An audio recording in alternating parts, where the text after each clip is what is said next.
ओम शांति। 10 जुलाई 2020 बाबा के महावाक्य।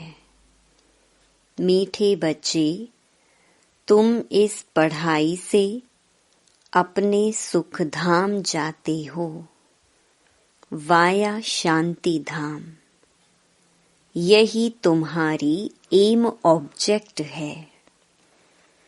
यह कभी नहीं भूलनी चाहिए।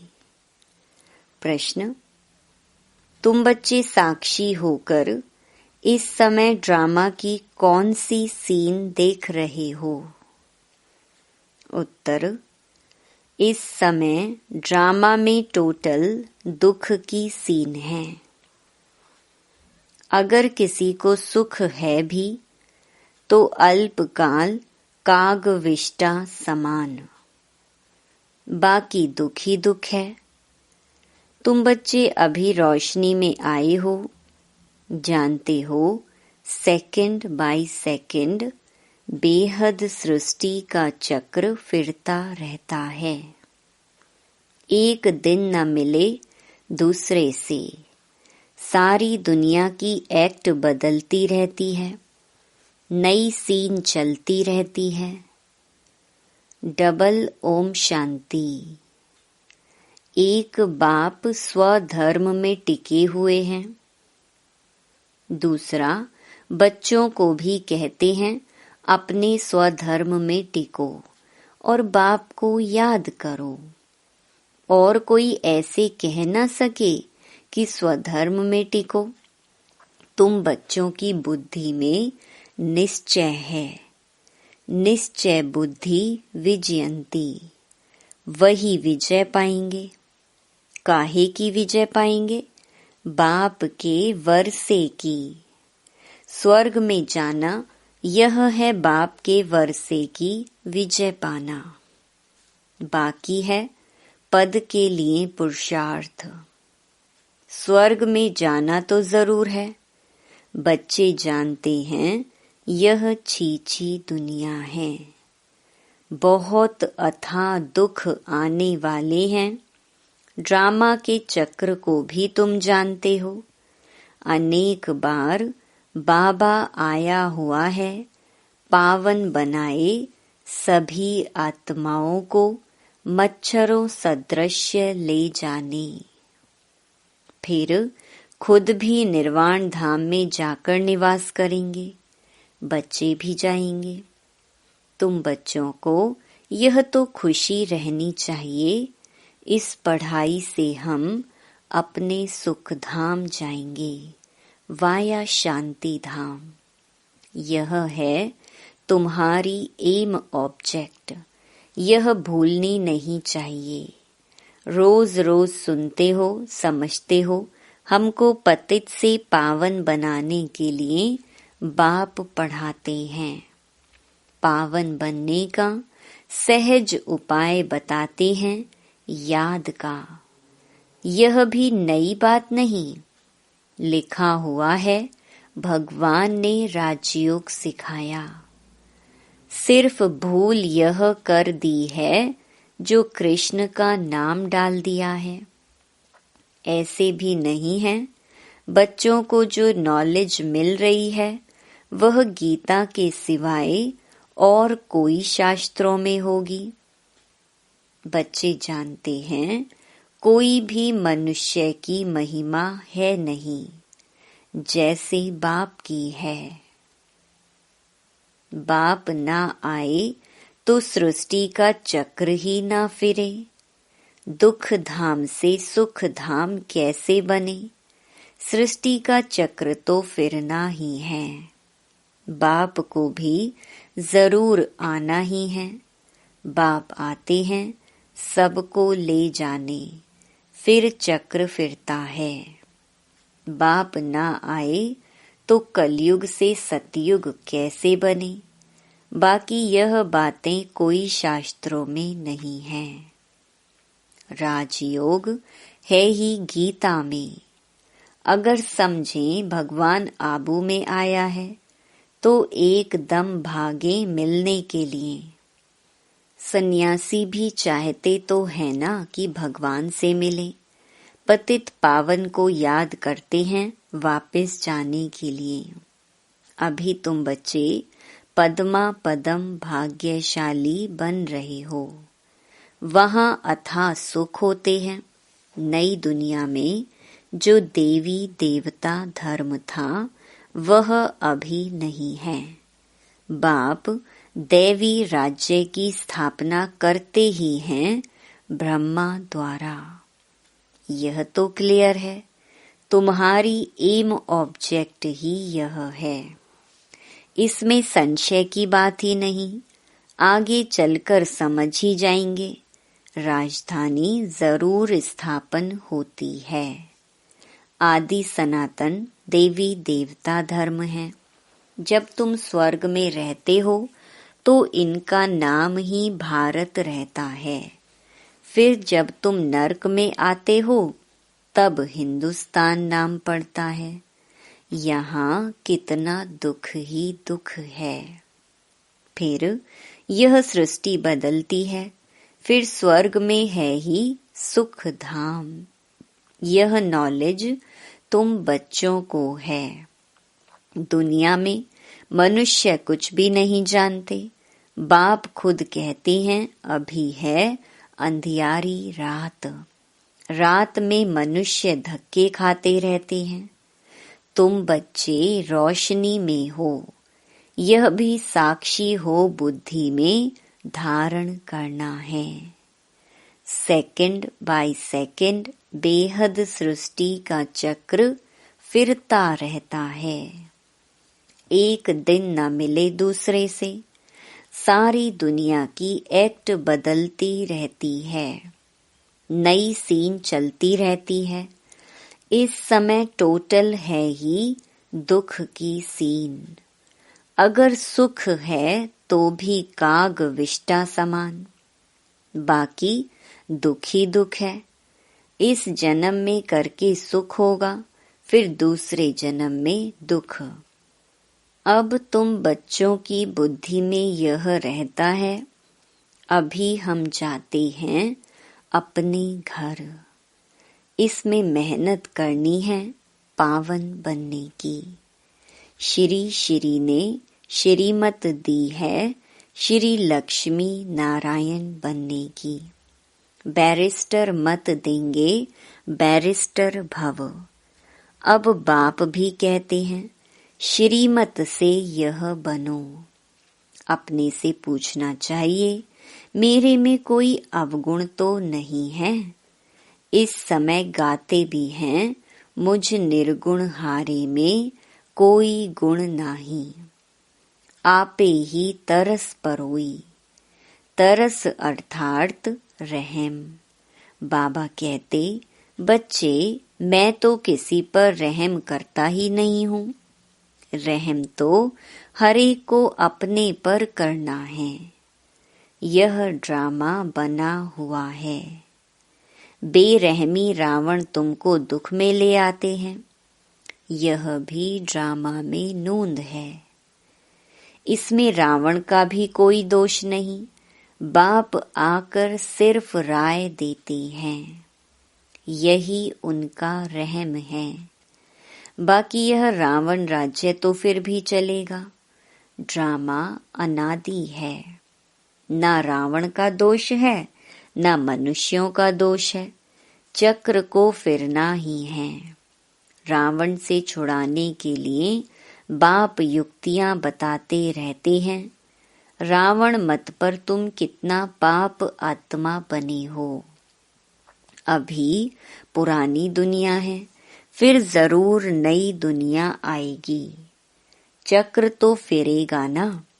सतयुग को फिर जरूर आना है। अभी है संगम युग। महाभारत लड़ाई भी इस समय की है।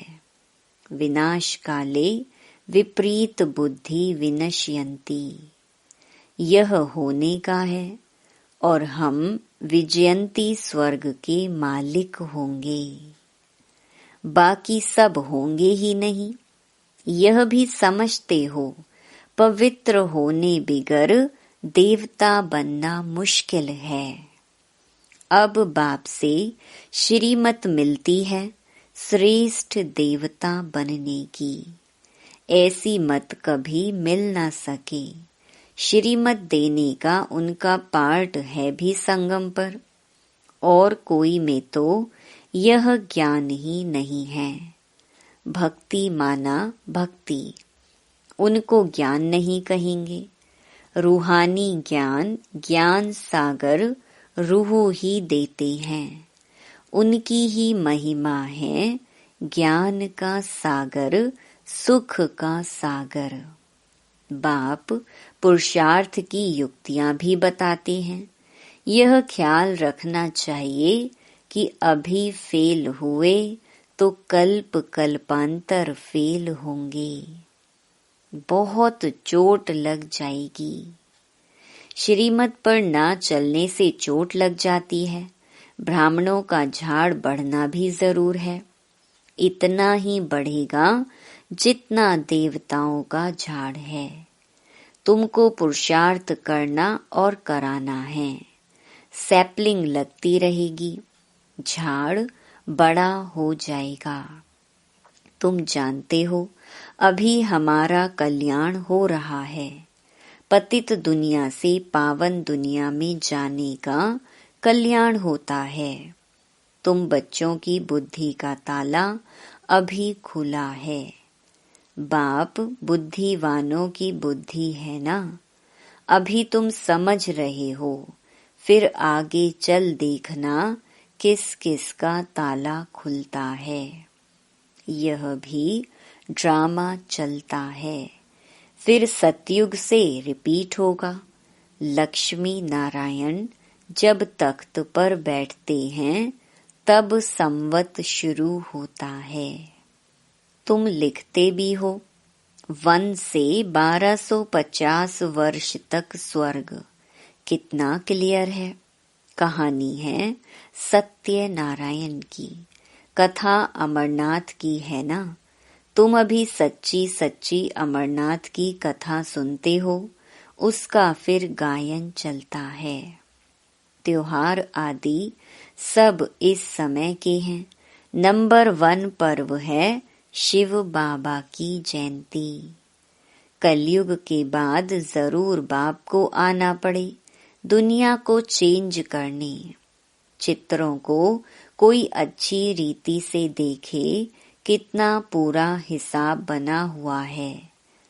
तुमको यह खातिरी है, जितना कल्प पहले पुरुषार्थ किया है उतना करेंगे जरूर।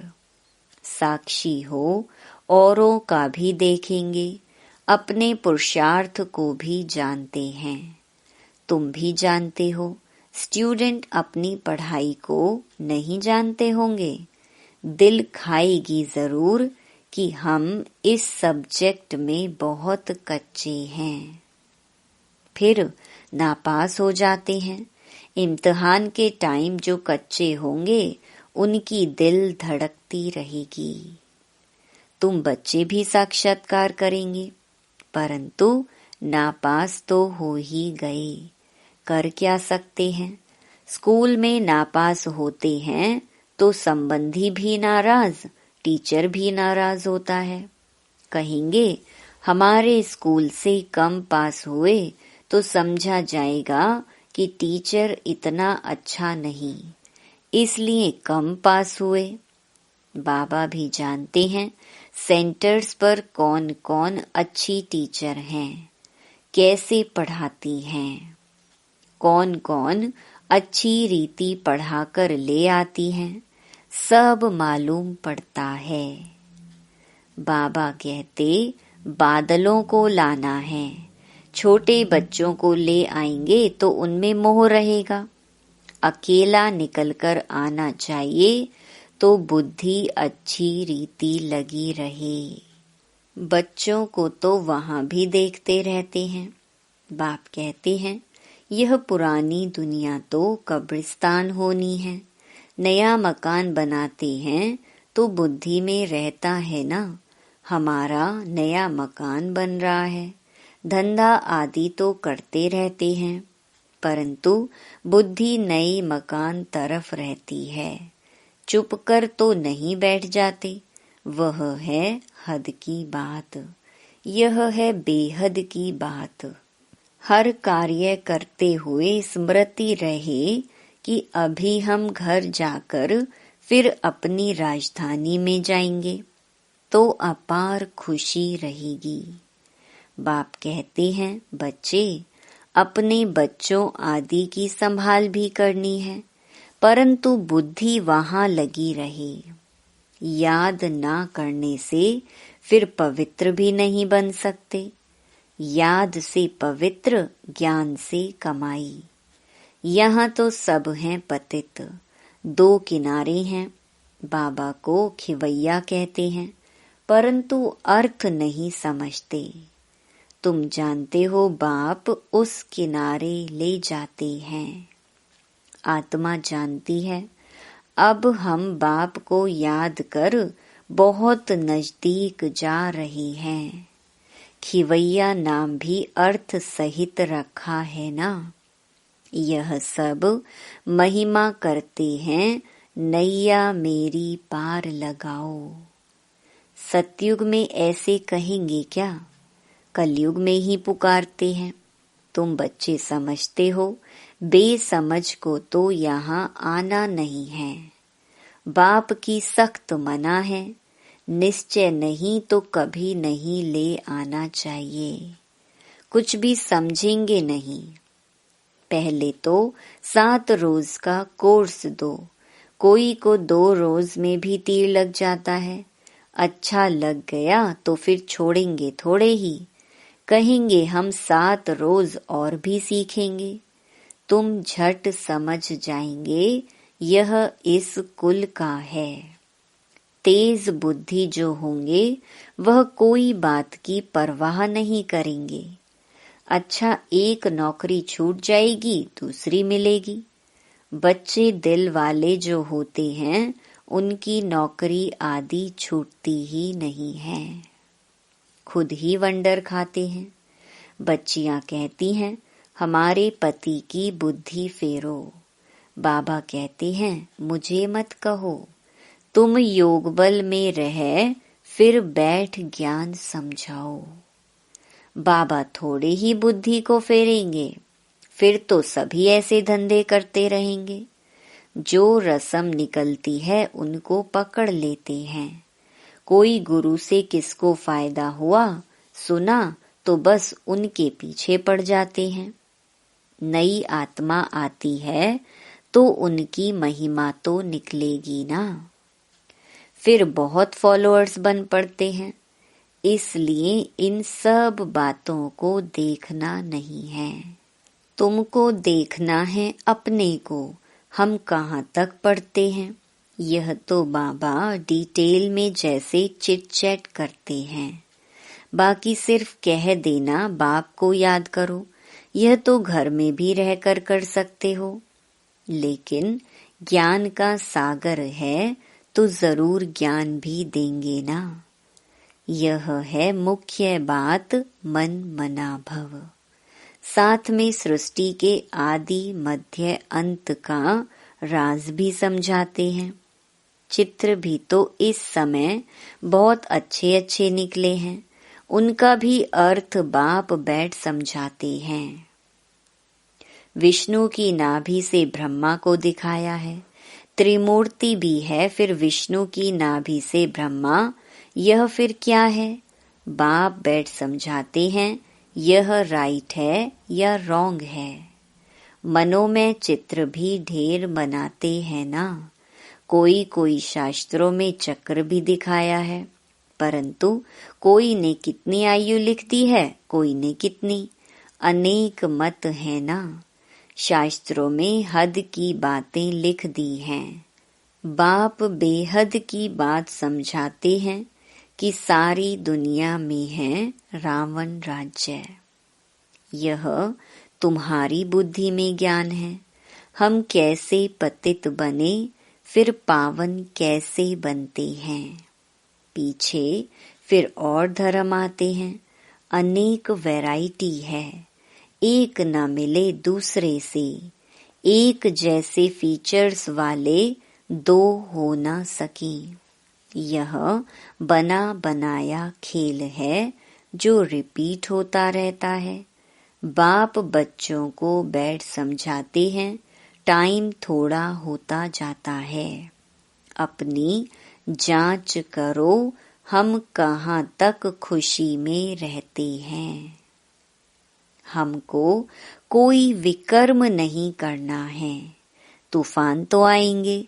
बाप समझाते हैं, बच्चे अंतर्मुख होकर अपना चार्ट रखो, तो जो भूलें होती हैं उनका पश्चाताप कर सकेंगे। यह जैसे योग बल से अपने को माफ करते हो। बाबा कोई क्षमा या माफ नहीं करते। ड्रामा में क्षमा अक्षर ही नहीं है। तुमको अपनी मेहनत करनी है। पापों का दंड मनुष्य खुद ही भोगते हैं, क्षमा की बात ही नहीं।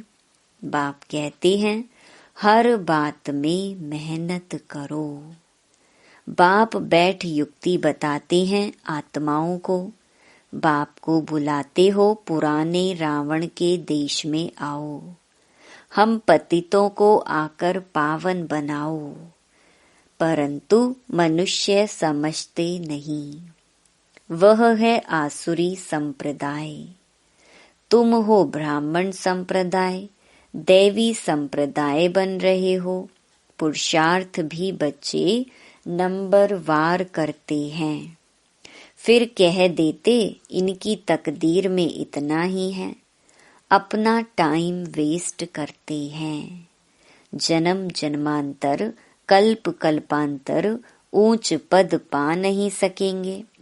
अपने को घाटा नहीं डालना चाहिए, क्योंकि अभी जमा होता है फिर घाटे में चले जाते हो। रावण राज्य में कितना घाटा होता है। अच्छा, मीठे मीठे सिकिलधे बच्चों प्रति मात पिता बाप दादा का याद प्यार और गुड मॉर्निंग। रूहानी बाप की रूहानी बच्चों को नमस्ते। धारणा के लिए मुख्य सार। पहला, अंतर्मुखी बन अपनी जांच करनी है। जो भी भूलें होती हैं उनका दिल से पश्चाताप कर योग बल से माफ करना है। अपनी मेहनत करनी है। दूसरा, बाप की जो राय मिलती है उस पर पूरा चलकर अपने ऊपर आपे ही रहम करना है। साक्षी हो अपने व दूसरों के पुरुषार्थ को देखना है। कभी भी अपने आप को घाटा नहीं डालना है। वरदान, निरंतर याद द्वारा अविनाशी कमाई जमा करने वाले सर्व खजानों के अधिकारी भव। निरंतर याद द्वारा हर कदम में कमाई जमा करते रहो तो सुख, शांति, आनंद, प्रेम, इन सब खजानों के अधिकार का अनुभव करते रहेंगे। कोई कष्ट अनुभव नहीं होंगे। संगम पर ब्राह्मणों को कोई कष्ट हो नहीं सकता। यदि कोई कष्ट आता भी है तो बाप की याद दिलाने के लिए। जैसे गुलाब के पुष्प के साथ कांटा उनके बचाव का साधन होता है, वैसे यह तकलीफें और ही बाप की याद दिलाने के निमित्त बनती हैं। स्लोगन, स्नेह रूप का अनुभव तो सुनाते हो, अब शक्ति रूप का अनुभव सुनाओ। ओम शांति।